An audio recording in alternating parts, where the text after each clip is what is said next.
ठीक है। अब देखो यहाँ सिर्फ परसेंटेज वेट बाय वॉल्यूम दिया है। अब ऐसे क्वेश्चन को कैसे बनाओगे? तो यहाँ देख लो, बहुत सिंपल है। हमने बताया था normality percentage weight by volume into 10 by equivalent weight of solvent. अब देखो यहाँ normality equal to weight by volume. Weight by volume कितना है? 4.9 इनटू 10 कर लो, और बाय इक्विवेलेंट वेट इसका कितना होता है? 49 होता है।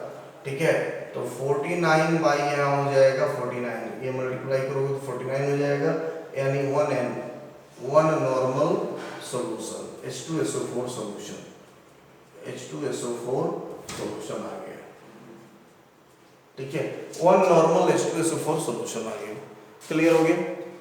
अब एक जो सेकेंड लाइन है इसका क्वेश्चन का, calculate the molarity of solution, ये बहुत ही इंपॉर्टेंट है। जो सेकेंड लाइन है ये बहुत ही इंपॉर्टेंट है, मोलारिटी ऑफ सॉल्यूशन कह रहा है। अब देखो क्यों इंपॉर्टेंट है ये मोलारिटी ऑफ सॉल्यूशन, क्यों यहाँ बहुत ही इंपॉर्टेंट है। तो देखो एक यहाँ छोटा सा हेडिंग बनाओ, relation between molarity and normality. Molarity और एंड नॉर्मलिटी के बीच का रिलेशन। ठीक है, देखो अगर बात करोगे रिलेशन का, तो नॉर्मलिटी इक्वल टू होता है, याद रखना आज से, नॉर्मलिटी एन इक्वल टू होता है मोलारिटी, वेरी इंपॉर्टेंट, थ्योरी के रूप में याद रखना, molarity M into N factor. क्या लिखा है हमने? Normality equal to molarity into N factor. अब बोलोगे सर ये एन फैक्टर क्या है? याद करो, मोल कॉन्सेप्ट में इक्विवेलेंट वेट में बताए थे एन फैक्टर। अब याद रखो यहाँ एन फैक्टर, एन फैक्टर क्या है? फॉर एसिड्स, फॉर एसिड्स, अगर एसिड होगा तो इसके लिए एन फैक्टर इक्वल टू होता है बेसिसिटी। एसिड के लिए एन फैक्टर क्या हो जाएगा? बेसिसिटी। अगर बेस होगा, सॉल्यूट बेस होगा, तो एन फैक्टर इक्वल टू होता है एसिडिटी, इसका एसिडिटी। अगर सॉल्ट होगा, फॉर सॉल्ट्स, अगर बात सॉल्ट्स की आएगी तो N factor equal to positive charge on cation और negative charge on anion. Salt के केस में हमने जो बताया था अभी, सॉल्ट के केस में अभी इक्विवेलेंट वेट जो निकालते समय हमने सिखाया था कि या तो पॉजिटिव चार्ज उनके कैटायन का ले लीजिए या नेगेटिव चार्ज का मैग्नीट्यूड ले लीजिए उनके एनायन का। क्लियर? तो ये होगा, ये जल्दी से तुम लिख लो एक थ्योरी के रूप में। अब देखो अगर यहाँ मोलारिटी निकालना हो, मोलारिटी एम, नॉर्मलिटी दिया हुआ रहेगा तो normality N by N factor हो जाएगा। ठीक है, ये एक रिलेशन याद रखो, दूसरा खुद याद हो जाता है। क्लियर? ये पढ़ लो, जल्दी से लिख लो।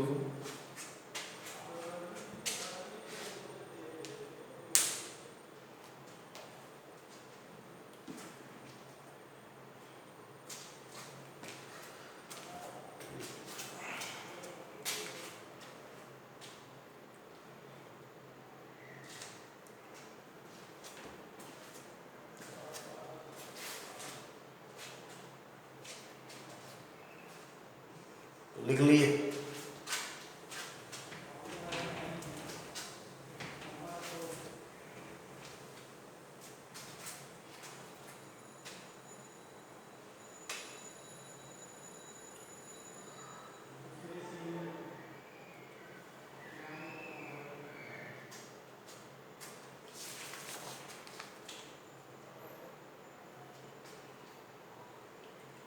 एक क्वेश्चन है, 26% 26% solution of ammonia is given as weight by weight. 26% solution of ammonia is given as weight by weight, having density, यानी 26% वेट बाई वेट अमोनिया का सॉल्यूशन दिया हुआ है, ठीक है, जिसकी डेंसिटी है, क्लियर, डेंसिटी दिया हुआ है क्वेश्चन में, हैविंग डेंसिटी 0.85 ग्राम पर ml, then calculate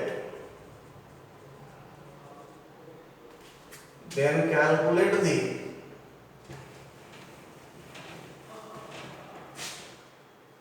normality of solution. Then calculate the normality of solution. एक बात क्लियर कर दो, पिछला क्वेश्चन में हमने थ्योरी लिखा था और थ्योरी के बाद मोलारिटी जो पूछा था वो मोलारिटी हम लोग निकाले नहीं थे, अब हम निकाल देते हैं, ठीक है। पहले पीछे वाले क्वेश्चन में आ जाओ।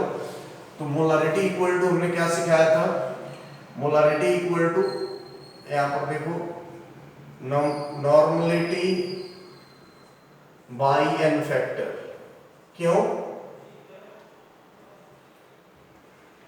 ऐसा होता है, क्योंकि नॉर्मलिटी इक्वल टू होता है मोलारिटी इनटू एन फैक्टर। अब देखो मोलारिटी निकालना है एम, नॉर्मलिटी कितना आया था लास्ट क्वेश्चन में, नॉर्मलिटी का वैल्यू हम लोगों ने निकाला था, ठीक है, नॉर्मलिटी का वैल्यू 1 आया था, याद है, 1 नॉर्मल आया था। तो नॉर्मलिटी 1 आया था, तो 1 बाई एन फैक्टर, H2SO4 है भाई, तो H2SO4 के केस में एन फैक्टर कितना होता है, 2 होता है, तो 0.5 m H2SO4 सॉल्यूशन, ठीक है, याद रखना, क्लियर। ये लास्ट क्वेश्चन का जो टेल क्वेश्चन था, तो बीच में मैंने थ्योरी बताया था और उसके बाद ये क्वेश्चन हमने लिख दिया था, तो पहले उसको क्लियर कर लो, ठीक है। नॉर्मलिटी उसमें 1n आया था, H2SO4 के सॉल्यूशन में मोलारिटी निकालना है, तो नॉर्मलिटी मोलारिटी में रिलेशन क्या होता है, normality equal to molarity into n factor, molarity into n factor.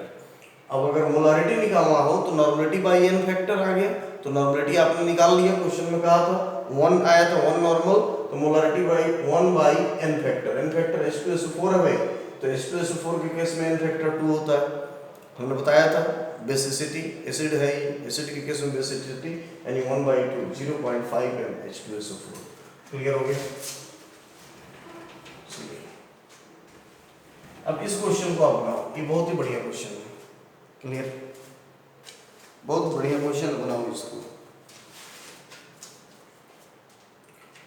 कह रहा है वेट बाय वेट सॉल्यूशन दिया हुआ है, यहाँ पर देखो इक्विवेलेंट वेट, यहाँ पर सबसे इंपॉर्टेंट चीज है इक्विवेलेंट वेट, यहाँ अमोनिया का याद रखना, इक्विवेलेंट वेट अमोनिया का, अगर कोई भी पूछ दे कि इक्विवेलेंट वेट निकालो अमोनिया का, तो इक्विवेलेंट वेट अमोनिया का 17 होता है, ठीक है, कितना होगा 17, ध्यान में रखना। इक्विवेलेंट वेट कितना होगा अमोनिया का भाई, 17 होगा, क्लियर, निकालो।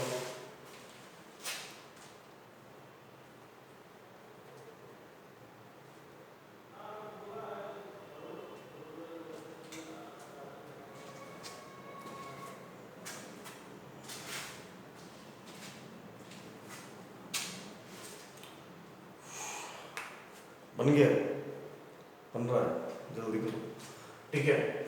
आप लोगों का बन गया होगा, क्या बताया था हमने, बताओ,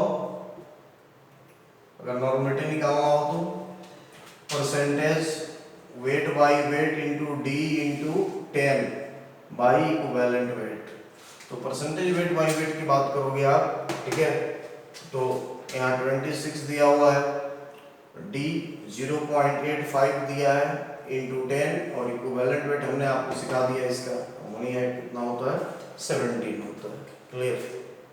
लेविस बेस है अमोनिया NH3, क्योंकि लेविस बेस अब क्या आप पूछ दोगे, तो एसिड बेस में मैंने बताया है कि लेविस बेस कौन से होते हैं, donor of lone pair of electron. Ammonia में NH3 में नाइट्रोजन के ऊपर एक लोन पेयर है, ये लेविस बेस होता है, जो फाउंडेशन स्टूडेंट इस बात को नहीं समझ पा रहे हैं वो बाद में सीखेंगे। ऐसे एक बार मूल कॉन्सेप्ट को उलट के देखना, जहाँ मैंने इक्विवेलेंट वेट पढ़ाया है वहाँ सब कुछ बताया हुआ है, ठीक है, कि लेविस एसिड बेस के केस में कैसे इक्विवेलेंट वेट को कैलकुलेट करते हैं। लेकिन अगर याद नहीं आ रहा हो तो याद रखना, अमोनिया के केस में कितना होगा, 1 होगा। जल्दी निकालो।